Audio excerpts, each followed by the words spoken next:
Il virus non se n'è andato, sicuramente, e dopo lo vedremo, dà dei segnali diversi da un punto di vista clinico rispetto a questa invernata. I dati del resto lo dimostrano, soprattutto se si raffrontano con quelli del 18 maggio, primo giorno della fase 3 con la riapertura quasi totale delle attività commerciali. Se i positivi oltre 2 mesi fa erano 18.950, oggi sono 19.825, un aumento di 875 unità su un totale di 38 focolai presenti attualmente sul territorio. Una crescita lenta ma graduale, soprattutto in queste settimane di luglio con l'arrivo di casi importati. Ma la vera cartina di tornasole, ripete Zaia, è quella delle terapie intensive.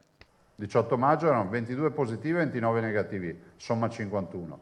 Oggi abbiamo 6 persone in terapia intensiva, tutte negative, e siamo a meno 45 rispetto a quel 18 maggio.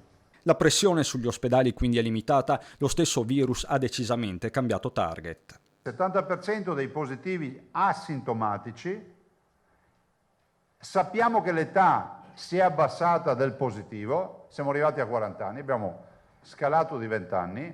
Vorrei ricordare che questo dato è un dato che si spalma a livello nazionale. Una situazione, sottolinea Zaia, monitorata fino ad oggi attraverso l'esecuzione di 1.184.000 tamponi, e questo nella speranza che vengano validati i test rapidi elaborati dal dottor Roberto Rigoli. Ovviamente siamo in attesa della validazione, se mai avverrà, del tampone rapido, ma non perché è diventato un vezzo, perché, scusate, qualcuno forse non ha capito cosa accadrà con l'autunno, che chiunque ha un colpo di tosse, un fiato e febbre, un po' di mal di gola, chiederà il tampone. E questo anche in vista della riapertura delle scuole, nelle ore in cui sta prendendo forma la bozza di protocollo tra Ministero e sindacati che prevede test a campione sugli studenti e un medico di sorveglianza per ogni istituto, per non parlare delle distanze.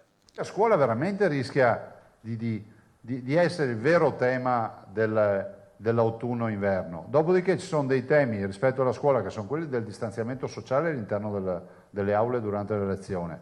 Insostenibile, cioè modalità insostenibili. Ci sono poi le immagini di assembramenti nelle discoteche del Veneto, in particolare dal muretto di Jesolo, che hanno fatto il giro dei social nel weekend. Netto il giudizio. Io penso che un assembramento del genere non abbia nessun tipo di giustificazione, punto.